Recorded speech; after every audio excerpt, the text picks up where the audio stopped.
Hello student, class third chapter number 9। तो इससे पहले 8th चैप्टर हमने स्टडी की थी, जिसमें हमने पढ़ा था वचन के बारे में, एक वचन और बहुवचन के बारे में। अब हम स्टडी करेंगे क्रिया, वर्ब कहते हैं इसको। तो चैप्टर नंबर 9 है, स्टडी करते हैं इस चैप्टर की। क्रिया का अर्थ होता है कार्य करना। क्या होता है? क्रिया का अर्थ होता है कार्य का करना। चित्रों के नीचे दिए गए वाक्यों को ध्यानपूर्वक पढ़िए। बच्चा लिख रहा है। क्या कर रहा है? लिख रहा है। तो ये लिखना क्या हो गया? एक कार्य हो गया, तो ये क्रिया हो गई। ठीक है। धोबी कपड़े धो रहा है, ये भी कार्य कर रहा है कपड़े धोने का। घोड़ा दौड़ रहा है, ये भी एक वर्क हो रहा है इसमें दौड़ने का। ठीक है। तो जो वर्क होता है उसी को हम क्या कहते हैं? क्रिया, वर्ब।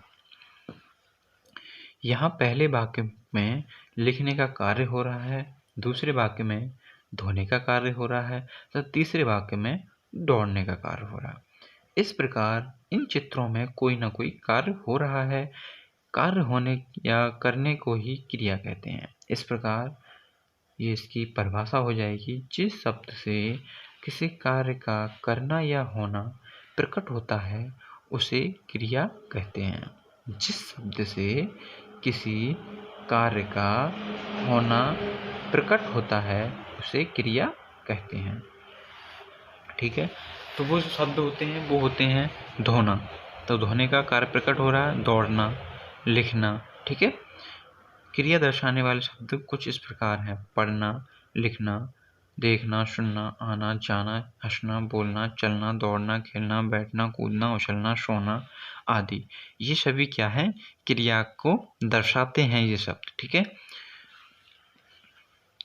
धातु, क्रिया का मूल रूप धातु होता है, अर्थात क्रिया धातुओं से बनती है। धातुओं के अंत में ना लगाकर क्रिया का मूल रूप बनता है। जैसे कि लिख रहा, लिखना भी एक क्रिया है। इसके पीछे ना लगा दूं तो इसका मुख्य रूप आ जाता है। जैसे कि बैठ का बैठना, लिख का लिखना, पढ़ का पढ़ना। ठीक। आगे आते हैं क्रिया के भेद। मुख्य रूप से क्रिया निम्नलिखित 2 प्रकार की होती है। नंबर 1, सकर्मक। तो इसकी स्टडी करेंगे। जिस क्रिया के साथ कर्म का प्रयोग होता है उसे सकर्मक क्रिया कहते हैं। ठीक है। निम्नलिखित वाक्यों को पढ़िए। नंबर 1, गाय खाती है। नंबर तालिका 2 में है, गाय घास खाती है। सकर्मक क्रिया क्या होती है? जिस क्रिया के साथ कर्म का प्रयोग होता है उसे सकर्मक क्रिया कहते हैं। ठीक है। Next page.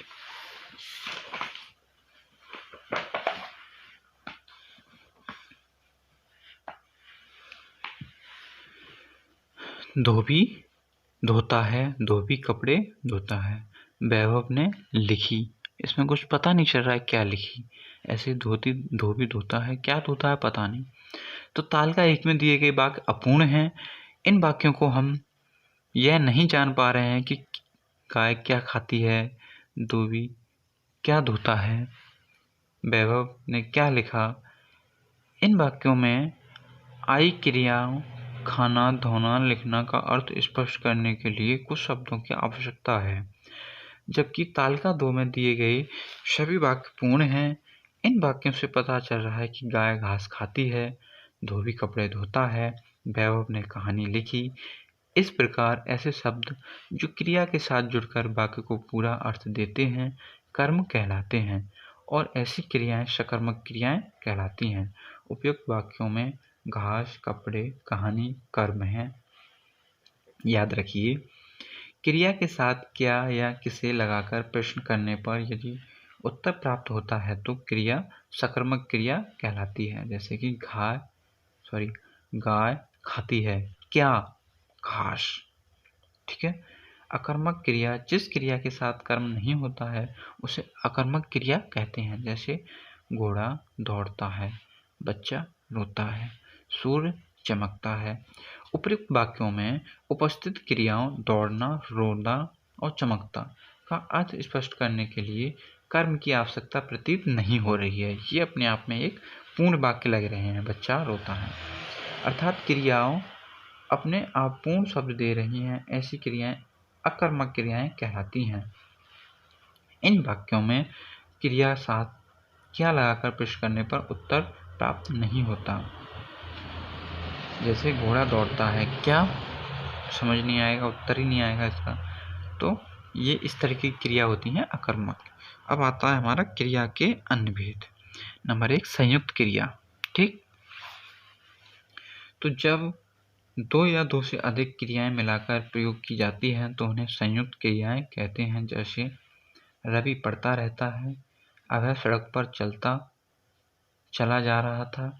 इन वाक्यों में क्रिया शब्द में एक से अधिक क्रियाएं हैं, अतः पढ़ता रहता है तथा चलता चला जा रहा था संयुक्त क्रियाएं हैं। प्रेरणार्थक क्रिया जब कर्ता स्वयं कार्य नहीं करता बल्कि दूसरे से उस कार्य को करवाता है, तब ऐसी क्रिया प्रेरणासार्थक क्रिया कहलाती हैं। जैसे रजत धोबी से कपड़े धुलवाता है, महाजन ने अपनी पुत्री से पत्र लिखवाया। ठीक, अब आता है क्रिया पर लिंग का प्रभाव।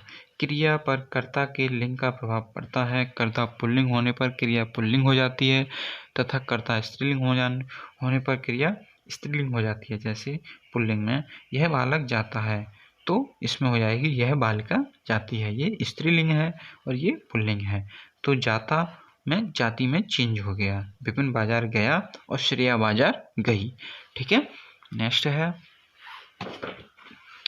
क्रिया पर वचन का प्रभाव। अब देखिए वचन का प्रभाव।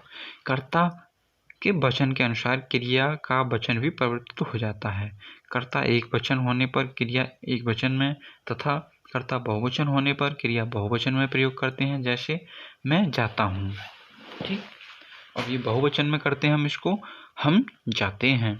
ठीक, तो उसी तरीके से एक वचन में वह लड़की बाजार गई थी और यहाँ बहुवचन में हो जाएगा वे लड़कियां बाजार गई थी। क्रिया पर पुरुष का प्रभाव। अब आता है क्रिया पर पुरुष का प्रभाव। क्रिया जब भूतकाल में होती है तो उस पर पुरुष का प्रभाव नहीं पड़ता। जैसे उत्तम पुरुष, मध्यम पुरुष, अन्य पुरुष, ये 3 प्रकार के पुरुष होते हैं। तो इसमें दी गई है मैंने तस्वीर बनाई, तुमने तस्वीर बनाई, उसने तस्वीर बनाई। ठीक, तो यहाँ जो क्रिया है वो एक ही रहेगी। हम कल मेला गए थे, तुम कल मेला गए थे, वे कल मेला गए थे। ठीक, वर्तमान काल में भविष्य काल की क्रिया के रूप में पुरुष के अनुसार परिवर्तित हो जाता है। जैसे उत्तम पुरुष, मध्यम पुरुष, अन्य पुरुष। मैं नहाता हूँ, तू नहाता है, वह नहाता है। हम पढ़ेंगे, तुम पढ़ोगे, वे पढ़ेंगे। ठीक, तो इस चैप्टर की आपको फिनिश हो गया है और एक्सरसाइज आपको जल्दी ही बता दी जाएगी। ठीक, ओके स्टूडेंट।